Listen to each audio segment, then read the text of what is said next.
कह रहे हैं यहाँ पे गुरुदेव कि रंग एक भी है और रंग अनेक भी। ध्यान देंगे, हाँ? एक ही रंग है क्या दुनिया में? हाँ?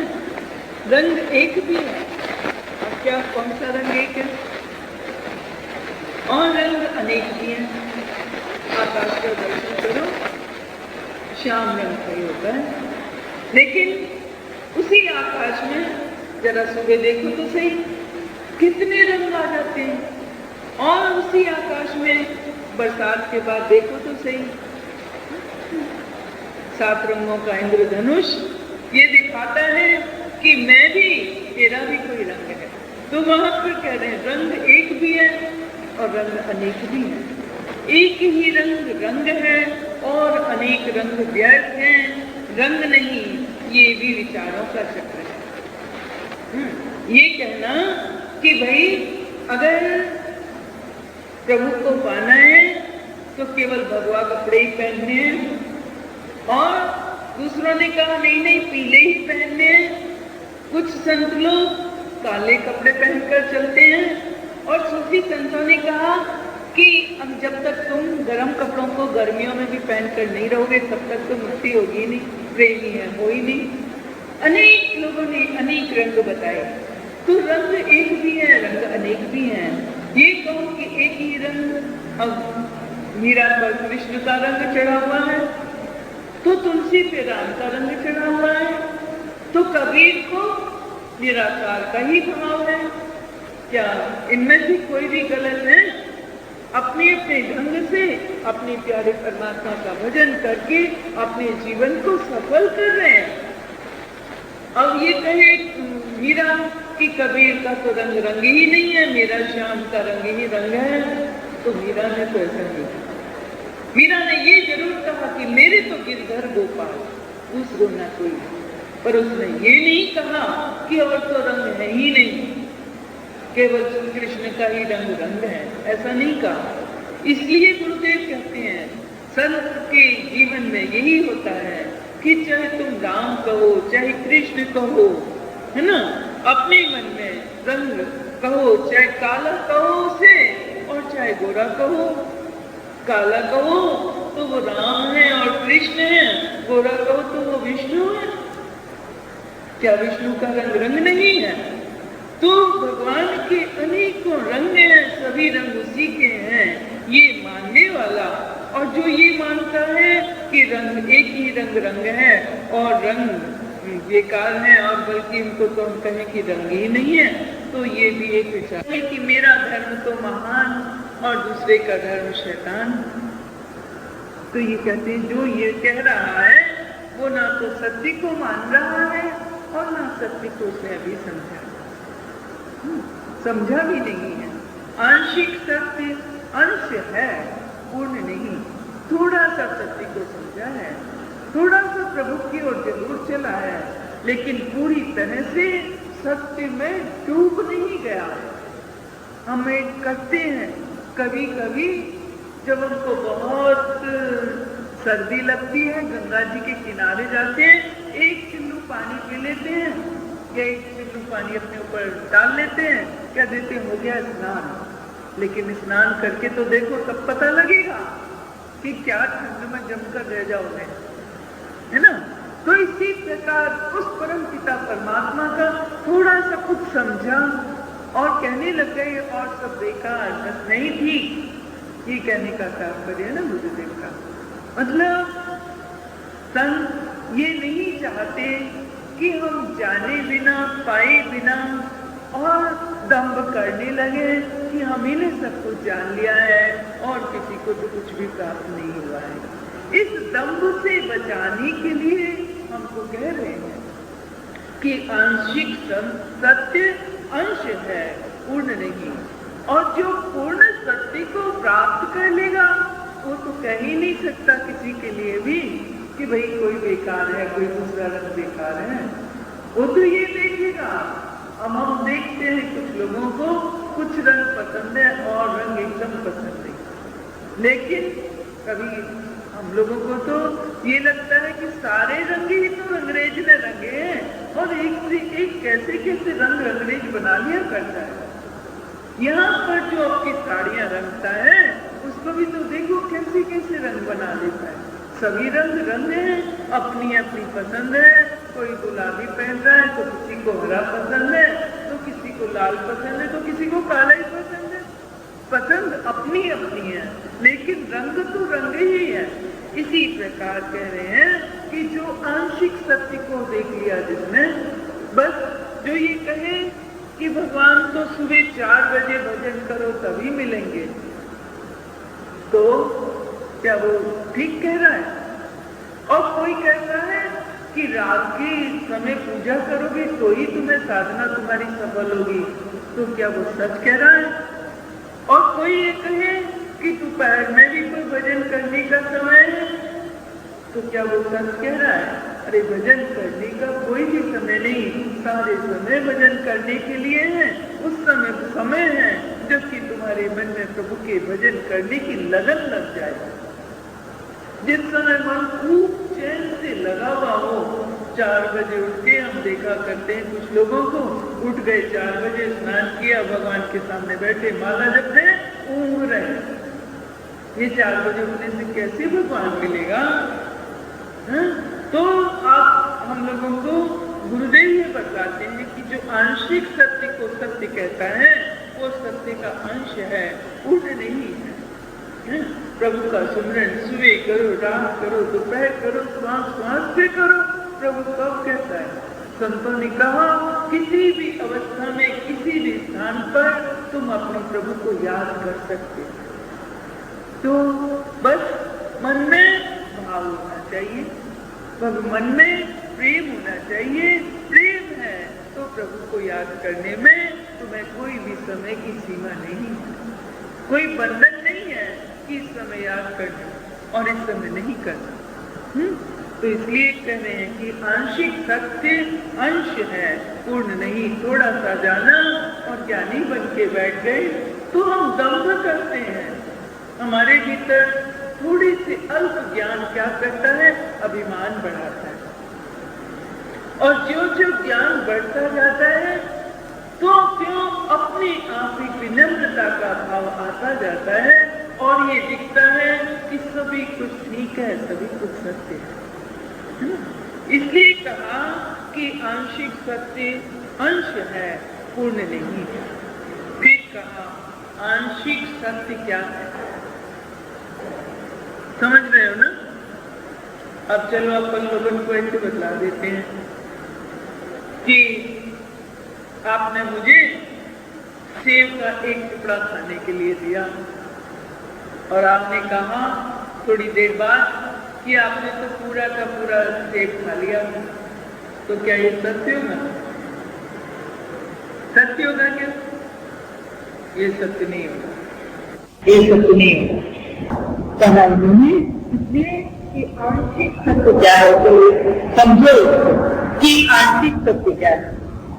पूर्ण का कुछ अंश प्रकाश में आया, ज्ञान ज्योति से, ज्ञान की ज्योति प्रकट हुई है दिल में और उससे पूर्ण परमात्मा का थोड़ा सा कुछ ज्ञान अंश प्रकाश में आया, समझ में आया। यदि व्यक्ति उस अंश मात्र को पूर्ण समझ बैठे तो ये उसका भ्रम मात्र पूरा सा समझ लिया, क्योंकि ज्ञान की ज्योति प्रकट हुई। इसलिए थोड़ा सा समझने से यदि वो मान ले कि मैंने तो पूरा ही समझ बैठा, तो ये पूर्ण उसका भ्रम मात्र है। मन की पुष्टि के लिए अनेक ग्रंथ लिखे गए और कहा गया इन ग्रंथों का कथन पाठन मन निवृत्त करेंगे, किंतु ऐसा हुआ कहा। मन की पुष्टि के लिए अनेक ग्रंथ लिखे गए और कहा गया कि ग्रंथ पढ़ो, इन ग्रंथों को पढ़ोगे तो भ्रम निवृत्त होगा। लेकिन भ्रम निवृत्त नहीं हुआ प्राणी का, बल्कि वो तो मन में ही रह गया। थोड़ा सा ज्ञान, अल्प ज्ञान उसने पाया और अपने को धार्मिक मानने लगा, अपने को भक्त मानने लगा, स्वयं को ज्ञानी मानने लगा। ये तो क्या करते हैं, तो भ्रम है उसका। और इसलिए अपने भ्रम की निवृत्ति के लिए हम सवाल और हम सभी करते हैं, सारी रामायण पढ़ जाते हैं लेकिन तुलसी के भाव को नहीं समझना है। स्वामी गीता का पाठ कर लेते हैं, लेकिन भगवान श्री कृष्ण का क्या संदेश है हमें ग्रहण भी कर लिया तो बस इतना करोगे कि हाँ भगवान का सबसे संयोग तो ये वाला बस इतना। लेकिन उस भाव में जो तक हम नहीं किए तब तक हमें उसका गीता साहब का पूरा भाव तो समझ में नहीं आया। तो आप पूछो कि गीता का सबसे अच्छा श्लोक, सबसे उत्तम श्लोक कौन सा माना जाता है? सबसे अच्छा श्लोक माना जाए गीता का भगवान परिस्थित में स्वामीकम शरण। अब ये श्लोक बता दिया, लेकिन आप हमें इस भाव में भुला भी है कि बहुत धर्मों की व्याख्या सुनकर आप कहकर हम क्या ना बुझाएंगे। हमें तो केवल एक प्रभु की शरण में चले जाना है, जो उसकी शरणागति में चला जाता है उसी भगवान कहा है कि मैं तुझे सारे पापों से मुक्त कर दूंगा और तुझे मोक्ष दूंगा। जो गरीब होता है कि गंगा स्नान करूंगा तो ही पाप कटेंगे, क्यों गरीब होता है कि बहुत बड़ी बड़ी जब की आजादी करूंगा वही मेरे पाप कटेंगे। अभी धन की निवृत्ति के लिए इतना ही पर्याप्त है कि तू प्रभु की शरण में आ, मेरी शरण में आ और फिर मैं तुझे सारे पापों से मुक्त करके तुझे मुक्त दिला दूंगा। भगवान श्री कृष्ण ने कहा है। तो गीता का पाठ तो करते हैं किंतु हमने कभी भी उसकी शरण की नहीं ली। यदि हम पूर्ण शरणागति के भाव में आ गए तो फिर हमें क्या होता है कि हमारे ग्रंथों का पठन पाठन करें, फिर तो केवल और पढ़ने का ज्ञान शरणागति के बाद ही आता है। तो हम लोगों को कहा करते हैं कि हमने बहुत गीता पढ़ी, बहुत रामायण पढ़ी, लेकिन गीता रामायण का दास तो समझाया जब गुरुदेव से हमारे जीवन में आया तब समझ आया कि अरे क्या प्रेम होता है बिल्ली का राम से और क्या प्रेम होता है विभीषण का राम से, क्या प्रेम होता है हनुमान जी का राम से, सब समझ में आया। उससे पहले तो समझ में नहीं आता। भले ही हम पढ़ लें, कितना विवेचन सुन लें, लेकिन सुनते हुए पढ़ते हुए कभी वो तल्लीनता हृदय का योग तो नहीं आता। जैसे जैसे हमारे मन में जागृत भाव होते हैं वैसा वैसा हम गमन का भी आनंद लेते हैं। जब शुरू में रामायण पढ़ी तो हम जानते थे कि माता पिता का प्यार कैसा होता है और पिता को छोड़कर जाए उनको कैसा दुख होता है। उन सब प्रसंगों को पढ़ता कर और खूब रोए। लेकिन जब गुरुदेव ने प्रभु के प्रेम का भाव जगा दिया, फिर पढ़ो उस प्रसंगों में रोना नहीं आता, बल्कि उस भाव में ही रोना आता है। उसी भाव में आंसू आते हैं जिस भाव का आनंद वक्त लोग लेते। तो यह गुरुदेव का कहना है कि यदि कठोर पाठन करके यदि हमारा भ्रम निवृत्त ना हो तो फिर होता कहाँ। ग्रंथ तो पढ़ते हैं किंतु हमारा भ्रम निवृत्त कहाँ होता है। यदि ये ग्रंथ व्यक्ति के भ्रम की ग्रंथि खोल पाते तो सृष्टि का रूप दूसरा होता। गुरुदेव ने अपने मुख से कहा हुआ कि कथा से व्यथा दूर नहीं होती और ग्रंथि से ग्रंथि नहीं टूटती। ग्रंथि कौन सी? ईश्वर और जीव के बीच में ग्रंथि बनी है ना, उलझन हो गई, लेकिन उलझने में बड़ी कठिनाई होती है। तो वो कह रहे हैं कि यदि ये ग्रंथ व्यक्ति के धर्म की ग्रंथि, धर्म क्या है? धर्म क्या है कि मैं ठीक हूँ, मैं सुख का भोगता हूँ, ये धर्म है। और यदि ये ग्रंथि सुलझी नहीं और विकास ने ये मान लिया कि मैं ईश्वर हूँ, तो ये तो आंशिक केवल बुद्धि का खेल है। पहले अपनी ग्रंथि को सुलझाओ, पहले अपने चित्त में परमात्मा का अनुभव करो, पहले अपने मन में किसी प्रकार का कोई संशय न रह जाए, फिर जानो कि हमें तो प्रभु का ही रूप हूँ, तब तो आनंद आएगा। लेकिन हम उस ग्रंथि को यदि ये कहने लगे कि ये ईश्वर है तो यही पूर्ण है तो फिर यहाँ पर कहते हैं कि फिर तो भ्रम में ही रह जाएगा। तो भ्रम का निवारण ग्रंथों ने कहाँ किया? यदि ये ग्रंथ भ्रम का निवारण कर देते, ग्रंथि को खोल पाते, तो इस संसार का सही रूप होता। बुद्धि के चक्र ने ही मनुष्य को परेशान कर रखा। अहंकार का चक्र तो अधिक भ्रमपूर्ण है। बुद्धि का ही चक्र कम भ्रम में नहीं डालता, बल्कि जब वो अहंकारी हो जाता है, अपने ज्ञान का अहंकार करने लगता है, जब ये सोचने लगता है जो मैंने जाना है वही सब कुछ है, तब तो फिर और भी भ्रम बढ़ जाता है। अहंकार के चक्र ने व्यक्ति का कितना अहित किया है कि कल्पना अतीत, कल्पना में नहीं लगाया जा सकता कि कितना अहंकार के चक्र ने व्यक्ति का कितना अहित किया है। हमारा किसी ने अहित नहीं किया, सबसे ज्यादा अहित हमारी अपनी मैं करती है। हमारा सबसे ज्यादा अहित हमारा करने वाला हमारा अहंकार है। जो जितना अहंकारी वो उतना ही अपना शत्रु। अहंकारी व्यक्ति दूसरे का उसका कुछ नहीं बिगाड़ पाएगा जितना अपना बिगाड़ लेगा, जितना अपना अहित कर लेता है। तो कहते हैं कि तो कल्पना भी नहीं की जा सकती कि अहंकार के कारण व्यक्ति का कितना अहित होता है। अहंकार को कहीं अभिमान कहा और कहीं स्वाभिमान। कहीं पर ठीक है, लोग कहते हैं स्वाभिमान को बचा कर रखना ही चाहिए, अहंकार नहीं करे, लेकिन स्वाभिमान तो करना ही होगा। तो वो कहते हैं जो स्वयं को नहीं जानता वो स्वाभिमान कहने का कहाँ तक अधिकारी है, ये विचारणीय है। स्वाभिमान को स्वयं का किया जाता है, और स्वयं क्या है? स्वयं बहुत गहन, जो अपने स्वाभिमान के नाम पर केवल अपने अहंकार करता है और दंड करता है और कहता है अपने आप को स्वाभिमानी, तो कहते हैं जिससे तो स्वाभिमान करने का अधिकार ही कहा है। विचार करो कि जिसने स्वयं को जाने ही नहीं, स्वयं को पहचाने ही नहीं, वो स्वाभिमान करने का कहाँ तक अधिकारी?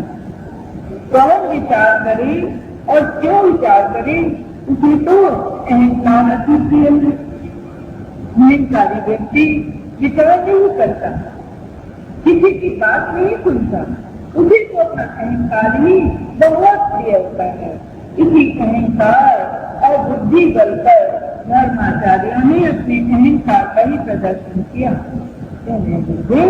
कि इसी अहंकार और बुद्धि बल पर जो धर्म आचार्य थे उन्होंने अपने अहंकार का ही प्रदर्शन किया कि मेरा धर्म बड़ा, मेरा धर्म बड़ा, और कर लिए शास्त्रार्थ और अपने अपने धर्म को बड़ा मानकर और लोगों के मन में एक बात डाल कर चले गए कि अब लोग कह रहे कि मेरा धर्म बड़ा, तो मेरा धर्म बड़ा, अंदर करेंगे ना। तो यहाँ किसलिए कह रहे हैं? व्यक्ति को सत्य के आंशिक रूप को पूर्ण घोषित कर धर्म के चक्र में ही डाला उन्होंने। व्यक्ति को सत्य के आंशिक रूप को पूर्ण घोषित कर धर्म के चक्र में ही डाला है ना। देखो हम लोग को शत्रु के दरबार में बैठे और लोगों की मान्यता भी कि धर्म आचार्य और संतों में अंतर होता है। संत वो है जिसके मन में सभी धर्म के प्रति अंतर होता है, जो सबके भीतर समता रखता है, जो सबके भीतर अपने ही प्रभु की झांकी देख लेता है, वही संत है। और जो हमारे धर्म का आचरण कर रहे हैं उनको बहुत प्रिय है, और जो हमारे अनुसार हमारी आज्ञा के अनुसार नहीं कर रहे हैं उनके लिए कहा कि ये तो अधर्मी हो गए, तो हम पर क्या कहना पड़ेगा? ये कहना पड़ेगा कि उन्होंने तो ये अभी पूरी तरह से संपन्न तक देख लिया भगवान बुद्ध और माता में नहीं है। एक भगवान भगवत को प्राप्त हुए संत है, वो तो अमली माता ने भगवान का दर्शन करनी थी, और इस दर्शन के भीतर भी माता का दर्शन करने थे, और दर्शन नाच रही है, उसे इशारे से उठाकर अपने साथ ले जाते हैं और से माता कहकर उसको अपने मतलब शांति के रास्ते पर चलाने लगते हैं। तो यही का तात्पर्य है कि जो धर्म आचार्य हैं उन्होंने तो पूरे से सत्य को पूरा बतला दिया और फिर लोगों को भ्रम में डाल दिया। अहंकार की प्रचलित अग्नि पर इन ग्रंथों में विचार भेद ही अधिक डाला।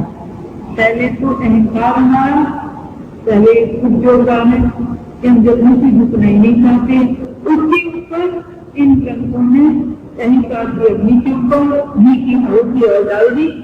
अब क्या हुआ कि वहां पर और खड़क होती और अहंकार बढ़ता चला गया। शांति रूपी जल की दृष्टि तो नहीं कर पाए। अग्नि चल रही है, आग बुझाने के लिए क्या चाहिए? क्या चाहिए? क्यों चाहिए?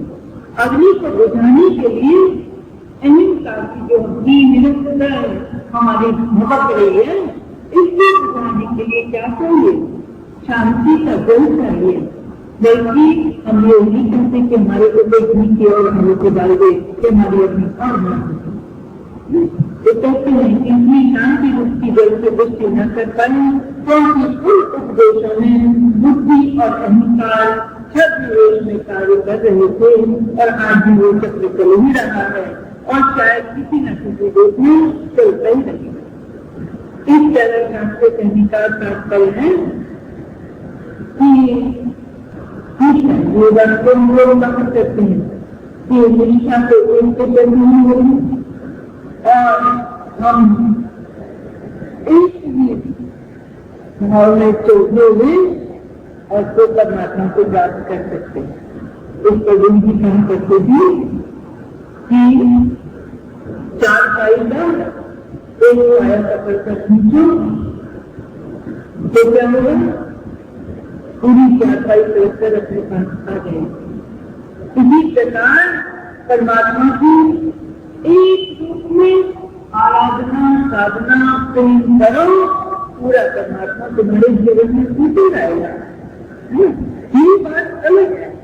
लेकिन एक बात ये कि मेरा ही धर्म मानना है और मेरे अतिरिक्त और सब झूठे और सब बनी, ये कहना ये कहकर आप दूसरों को मतलब नीचा दिखाना, वहां पर कहते हैं कि तो अहंकार का काम है, कोई तो बुद्धि का काम है, कोई अहंकार और बुद्धि छद्म में कार्य कर रहे थे और इसलिए विचारों का चक्र कभी खत्म नहीं होता और ये किसी न किसी रूप में चलता ही रहेगा।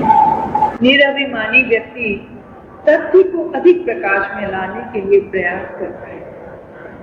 जिसके भीतर अभिमान नहीं है वो अधिक से अधिक सत्य को समझने के लिए, सत्य को प्रकाश में लाने के लिए प्रयास करता है। किंतु ये अहंकारी अहंकार को ही देखते हैं, सत्य को नहीं देखते। पृथ्वी पर वास करने वाला प्राणी 9 करोड़ की दूरी पर स्थित सूर्य का दर्शन करता है ना? पृथ्वी पर रहते हैं हम और 9 करोड़ की दूरी पर जो सूर्य स्थित है उसका हम रोज दर्शन करते हैं। किंतु हृदय में स्थित अपने आत्मदेव के दर्शन पाने का प्रयास ना करे, यही महान आश्चर्य की बात है। क्या है कि सूर्य तो 9 करोड़ की दूरी पर है और हम धरती पर रहते हैं और हम सूर्य का दर्शन तो कर लेते हैं, लेकिन हमारा आत्मदेव जो हमारे ही हृदय में स्थित है, हम उसके दर्शन पाने की चेष्टा भी नहीं करते, प्रयास भी नहीं करते। सूर्य का दर्शन कौन कर पाता है? जो दिन में जागता है। कोई ऐसा है कि सुबह से सोया और रात को जागा तो कभी जानेगा ही नहीं कि सूर्य का दर्शन कैसा होता है। सूर्य का दर्शन कर पाता है वही जो जागता है, आत्मदेव का दर्शन कर पाता है वही जिसके भीतर उसको पाने की जागृति आती है, जो जिज्ञासु होता है, जो अपने आप प्रयास करता है उस आत्मदेव का दर्शन पाने का। और उस आत्मदेव का रूप उसके लिए कहा है संतों ने कि उसके प्रकाश के समुद्र करोड़ों करोड़ों सूर्य भी उसके प्रकाश का पार नहीं पा सकते। हम अपने जीवन में जिस दिन जब सूर्य का दर्शन करते हैं तो मानते हैं कि हम दिन में जागे हैं, और जो आत्मदेव का दर्शन करता है वो ये जानता है कि अब मैं जागा तो अब तो मैं कभी सोऊंगा नहीं। देखो, सूर्य के दर्शन करने के बाद भी रात्रि आती है और हम सोते हैं, लेकिन एक बार आत्मभाव का दर्शन करने के बाद, ज्ञान प्राप्त करने के बाद फिर जीव अज्ञानी हो जाए, ऐसा नहीं होता। फिर उसे अज्ञान की नींद कभी नहीं सुलाती। एक बार उसको ज्ञान होने की आवश्यकता है। इस गुरुदेव कह रहे हैं कि किंतु अपने हृदय में स्थित अपने आत्मदेव के दर्शन पाने का प्रयास ना करे, यही महज आश्चर्य है। ये बहुत बड़े आश्चर्य की बात है कि सूर्य का तो दर्शन करना चाहता है और यदि 2 दिन सूर्य ना निकले तो परेशान भी हो जाता है। ये पूरा जीवन बीत जाता है, हम आत्मदेव का दर्शन पाने की चेष्टा भी नहीं करते और परेशान भी नहीं होते कि मेरा इतना जीवन बीत गया, इतना साल बीत गए, इतना वर्ष बीत गई, इतनी आयु बीत गई और मैंने तो अभी तक आत्मदेव का दर्शन नहीं किया। इस बात के लिए तो कभी परेशान भी नहीं होते। अगर सूर्य का दर्शन न हो तो हमारी घरों में सीलन आ जाती है, और जो आत्मदेव का दर्शन नहीं करता उसके मन में मोह की सीलन भरी रहती है, आ जाती है नहीं, भरी रहती है। जब ज्ञान सूर्य चमकेगा, जब भाव का सूर्य चमकेगा, तो हमारे मन में मोह की सीलन नहीं रहेगी, तब हमारे मन में विषय विकारों की दुर्गंध नहीं आएगी, है ना। इसलिए कहते हैं कि बड़े आश्चर्य की बात है कि इंसान अपने आत्मदेव के दर्शन पाने का प्रयास भी नहीं करता। कबीर ने कहा था, तेरा साईं तुझ में जाग सके तो जाग, कहा था। अपने मालिक को जगह जगह ढूंढता फिरता है, किंतु जगह जगह ढूंढ रहा है, लेकिन जाग कर ये नहीं देखता कि मेरे को जाग कर मेरे भीतर ही मेरा साईं, मेरा परमात्मा बैठा हुआ है। अब कोई सुबह से लेकर रात तक सोता रहे और कहे कभी मेरे को सूर्य के दर्शन करा देना, तो कौन कराएगा? तू खुद कल सुबह उठ जाना और देखना। हम एक बार पढ़ाई कर रहे थे कि सुबह उठो तो बड़ा अच्छा सूर्य का दर्शन होता है, क्योंकि हमारे घर से हुआ करता था। बिटिया बोली हमको भी दिखा देना, तो हमने कहा हम फोटो खींचकर तो नहीं लाएंगे, फोटो में देख कर भी उसका महत्व समझ में नहीं आएगा, खुद तुम्हें सुबह उठना पड़ेगा और खुद सुबह दर्शन करना पड़ेगा। अब एक दिन में तो जागेगा नहीं, 2 दिन में जागेगा नहीं, कोई दिन तो नींद खुली और फिर दर्शन किया और कहा कि हाँ सुबह तो बहुत अच्छी हुआ करती है। क्या सुबह होती है? आपकी छत पर सुबह अच्छी होती है, मेरी छत पर सुबह अच्छी होती है, सुबह ही अच्छी होती है। तुम आँख खोलकर देखो तो सही, सब जगह सुबह बहुत अच्छी होती है। किसी भी अपनी खिड़की से भी झांकोगे तो सुबह अच्छी होती है। बस यही तो बात है कि हम अपने मन में तो जागते नहीं, अपने मन में तो झांकते नहीं और साईं को, अपने मालिक को जगह जगह ढूंढते हुए फिरते हैं। यह हर बात अंतर्मुख करती है। सदगुरु की हर बात अंतर्मुख होने की प्रेरणा देती है कि अंतर्मुख हो, बाहर कब तक भटकते रहोगे, बाहर कब तक ढूंढते रहोगे। इसलिए कहा कबीर ने कि तेरा साईं तुझ में जाग सके तो जाग। मनुष्य ने कहा उस पर ध्यान दिया, कह गए कबीर सुन लेते हैं रोज, गा लेते हैं रोज, लेकिन ध्यान कौन देता है? ध्यान दे तो ध्यान में जागे भी। अगर ध्यान दे तो क्या सोया हुआ रह जाएगा? तो जागेगा ही जागेगा। जिन्होंने ध्यान दिया उन्हें अनुभूति भी हुई, उन्होंने उसका दर्शन पाया भी, उन्होंने उनका प्रकाश पाया भी। आंखें स्थूल वस्तुओं तथा प्राणियों को तो देखती हैं, अपने को ही देखने में असमर्थ है ना। आंखें स्थूल वस्तुओं को देखती हैं, आंखें दूसरे प्राणियों को देखती हैं। हम देख रहे हैं, आपको देख रहे हैं, लेकिन अपने को ही देखने में असमर्थ है। आंखों ने अपने को भी देखा, कब देखा? जब सम्मुख आईना देखा, जब सम्मुख जल देखा, अपने सामने जल आया, अपना प्रतिबिंब दिखलाई देने लगा, अपने सामने आईना आया, अपना भी दिखलाई देने लगा। संत का हृदय जलवत तरल एवं सरल है। संत के सम्मुख जाता है तभी कोई प्राणी अपने रूप को, अपने स्वरूप को देखने की इच्छा उत्पन्न करता है और तभी अपने स्वरूप का दर्शन कर पाता है। आज वाणी से कर रहे हो, कल अपने हृदय में झांक कर अपने भाव से अपने स्वरूप का दर्शन भी कर पाओगे। शीशे से भी अधिक स्वरूप के अवलोकन में संत का संग सहायक है। ये कहा मैंने कि हम अपने रूप को शीशे में देख लेते हैं तो ये बाहर का ही चेहरा दिखाई देता है ना, लेकिन संत का हृदय जलवत तरल है और जलवत सरल है। सरल रूप से वो सबको जैसा कोई है उसको वैसा दर्शन करा देते हैं। और संत लोग तो अब आजकल यहाँ तक कहा करते हैं कि संतों का हृदय तो एक्सरे की मशीन है।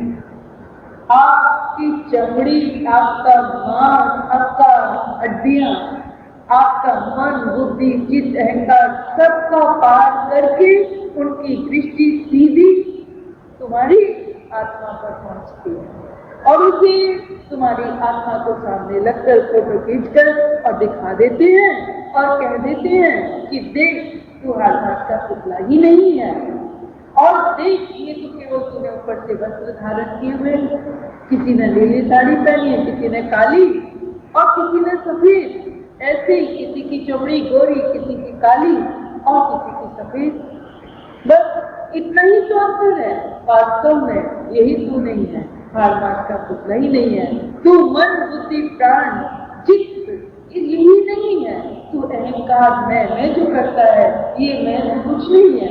तू अपने आप को देख कि तेरी मैं ही सब कुछ है।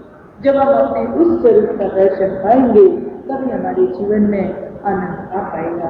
यही अनंत का चक्र कहने का तात्पर्य है कि अनंत का चक्र चलता आ रहा है और प्राणी इस अनंत के चक्र से तभी मुक्ति पाएगा जबकि वो अपने स्वरूप का दर्शन कर पाएगा, अपने स्वभाव में स्थित हो पाएगा और अपने स्वभाव का दर्शन करके और अपने जीवन को धन्य बना पाएगा। आकर्षण स्थूल का, सूक्ष्म का, सूक्ष्म की गति सती, स्थूल की गति सती, सूक्ष्म की गति असीम। कहा कि आकर्षण स्थूल का भी है और आकर्षण सूक्ष्म का भी है। स्थूल की गति यदि स्थूल का आकर्षण है तो एक सीमा तक रहेगा, उससे आगे नहीं बढ़ पाएगा, लेकिन सूक्ष्म का यदि आकर्षण रहेगा तो उस आकर्षण में कभी भी कमी नहीं आएगी। समझेंगे स्थूल का आकर्षण कैसे कि जो संसार दिखलाई दे रहा है, संसार के लोग दिखलाई दे रहे हैं, इन्हीं की ओर हमारा मन आकर्षित होता है, इन्हीं पदार्थों को प्राप्त करने के लिए हमारा मन आकर्षित होता है। तो ये तो एक सीमा तक ही आकर्षण है और एक दिन ये पदार्थ हम प्राप्त कर भी लेते हैं और हमारा ये मन में एक रह जाता है कि जिसके लिए हम आकर्षित हुए थे उस पदार्थ ने हमको पूरी संतुष्टि तो नहीं दी, क्योंकि उसका आकर्षण खत्म हो लेता है। स्थूल के आकर्षण के लिए हम लोग यहाँ तक कहा करते हैं कि भगवान को भी पकड़ना है तो केवल उसके स्थूल स्वरूप को ही पकड़कर नहीं बैठ जाना है। यदि प्रभु को भी पहचानना है, गुरु को भी मानना है तो केवल उसके स्थूल शरीर को ही भगवान नहीं मानना है, बल्कि गुरु के भीतर जो भाव है, जो शक्ति है और जो प्रेम है वही हमारे लिए गुरु है।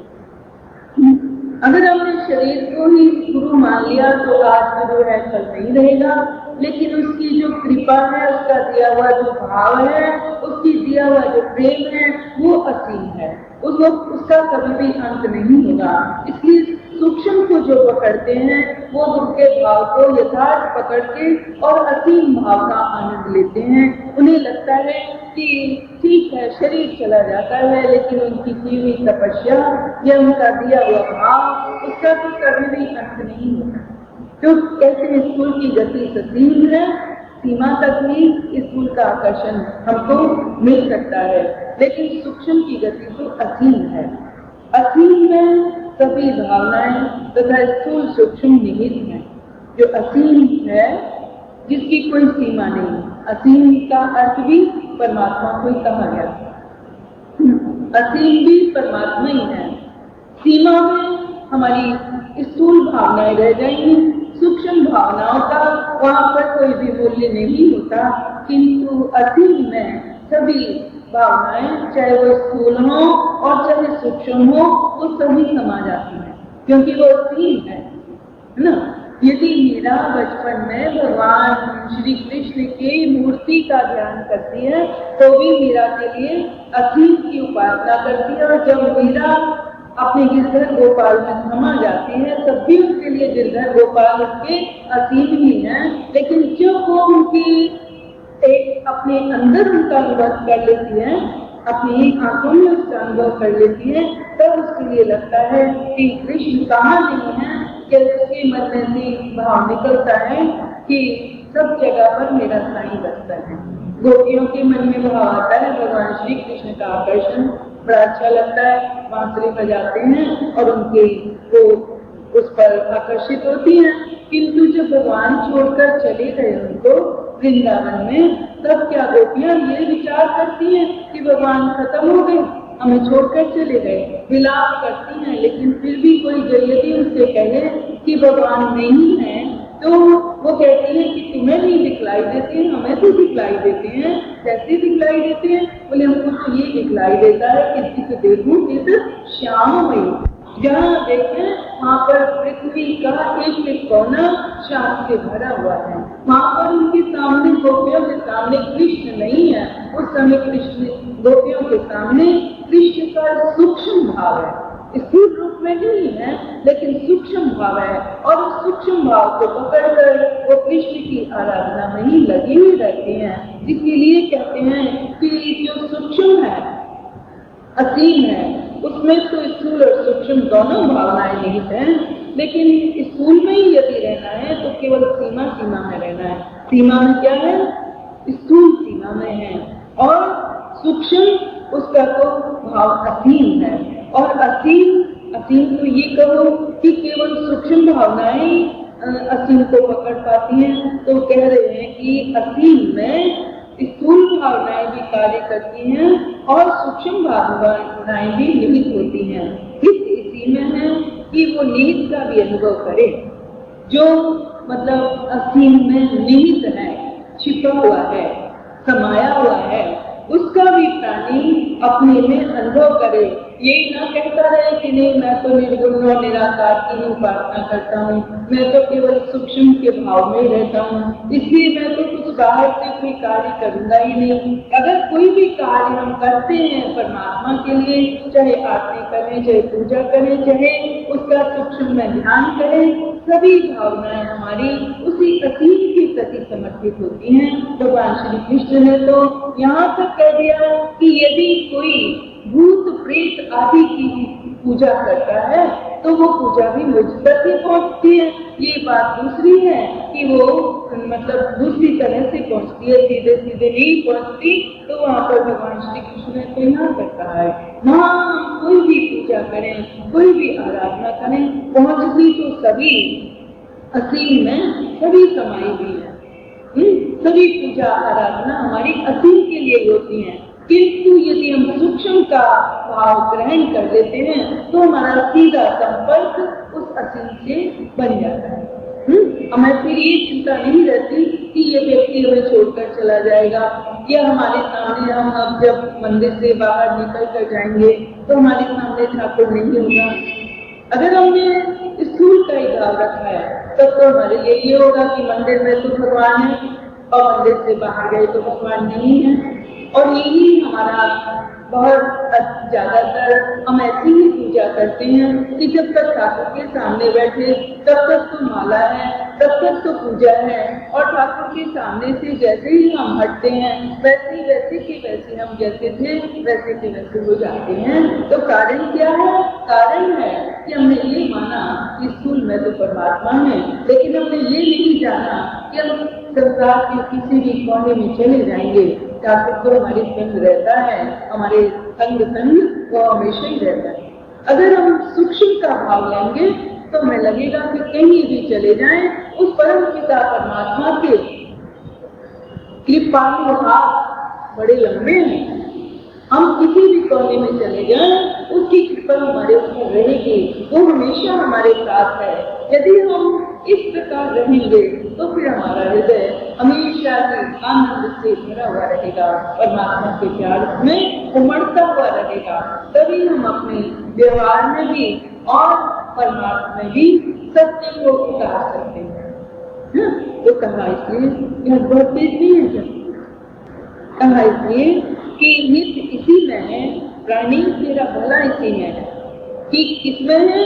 कि वो निहित का भी अनुभव करे, कि जो असीम में सूक्ष्म तथा स्थूल दोनों भावनाएं समाई हुई है, निहित है, इसका भी वो अनुभव करे। इसी में उसका हित है। और अगर इसका नहीं इसने इसको पहचाना तो क्या होगा? चक्र का चक्र तो अपना कार्य कर ही रहा है, चक्र में ही पड़ा रहेगा, कभी पूजा करेगा और कभी प्रभु के भाव से अलग हो जाएगा। चक्र का चक्र तो अपना कार्य कर ही रहा है। प्राणी क्या होगा? व्याकुल होगा और इस धराधाम पर बार बार आता रहेगा, बार बार पश्चाताप करता रहेगा। यदि मैं इस बार आया था, मैंने अपना कुछ कार्य तो किया नहीं और यूं ही धराधाम से जा रहा हूँ, इस प्रकार पश्चाताप करता रहेगा। जो करनीय है, जो करने योग्य कार्य है, उस कार्य को किए बिना, उस भाव को ग्रहण किए बिना सूक्ष्म और स्थूल दोनों को एक करके मानना है। कैसे मानना है? कि जैसे कल हम लोग बात कर रहे थे कि अगर पानी नहीं हो तो बुलबुले की कोई हस्ती नहीं है, लेकिन पानी है तो बुलबुला भी उठेगा ही उठेगा। इस प्रकार का दर्शन भी लोगों ने माना है कि यदि परमात्मा सत्य है तो परमात्मा सत्य है तो सृष्टि भी उसकी नित्य तो है ही है। इसलिए हम ये विचार करें कि भगवान सूक्ष्म भी है और भगवान स्थूल भी है, वही निर्गुण निराकारी है और वही सगुण साकारी बनकर आते हैं, वही हमारे भीतर हैं और वही हमारे बाहर हैं। हम ये कहें कि भीतर तो भगवान है और बाहर भगवान नहीं है तो भगवान को भी अपूर्ण कर देंगे। इसीलिए भक्तों ने कहा है कि भीतर बाहर है भगवान। तो कह रहे हैं यहाँ पर कि अगर सूक्ष्म और स्थूल दोनों में ही उस असीम के भाव को निहित नहीं समझा, कि चाहे हम स्थूल में आराधना करें चाहे सूक्ष्म में करें, ये सारी सृष्टि परमात्मा की है। यहीं पर इस असीम में ही तो हम जो कुछ भी क्रिया कर रहे हैं वो क्रिया असीम में ही हो रही है। अगर ऐसा अनुभव नहीं करेगा प्राणी तो कह रहे हैं फिर तो चक्र का चक्र चलता रहेगा, प्राणी व्याकुल होता रहेगा, बार बार इस तरह धाम पर आता रहेगा और पश्चाताप करता रहेगा कि इस बार भी मैंने अपने प्यारे प्रभु को नहीं जाना। हम यदि ये कहें कि सूक्ष्म ही है तो भी हम उतना नहीं जान पाए, और यदि हम कहें कि सगुण साकारी है तब भी हम उतना नहीं जान पाए। जानना तो ये जानना है कि वही निर्गुण निराकार है और वही सगुण साकार है। हर समय अपने मन में यही विचार रखना है कि प्रभु तुम रूप में भी हो और तुम ही अरूपी भी हो। तो कहा अगर ये नहीं समझेगा तो बार बार धराधाम पर आता रहेगा और पश्चाताप करता रहेगा। ये भी विचारों का चक्र ही है, उसे पूर्ण करना, पूर्ण की महिमा को लघु करना। कहा कि अगर हम ये भी कहें ये जो हम बातें कर रहे हैं ये भी विचारों का ही चक्र है, मन में विचार आ रहा है और विचार व्यक्त किए जा रहे हैं। हम ये नहीं कहते कि हमने पूरी भावना को व्यक्त कर दिया है। अगर पूरी भावना को यदि कोई व्यक्त करके चला जाएगा तो फिर तो ये कहना होगा कि पूर्ण बहुत छोटा हो गया, पूर्ण की महिमा बहुत छोटी हो गई। पूर्ण की महिमा का शब्दों के तरह, शब्दों के द्वारा पूरा वर्णन नहीं किया जा सकता, वाणी के द्वारा पूरा व्यक्त नहीं किया जा सकता, उसी को केवल अनुभव किया जा सकता है। उसमें तो डूब डूब कर आनंद लिया जा सकता है। पुण्य को पूरी तरह से कोई महिमा उसकी गाकर चला जाए तो ये संभव नहीं है।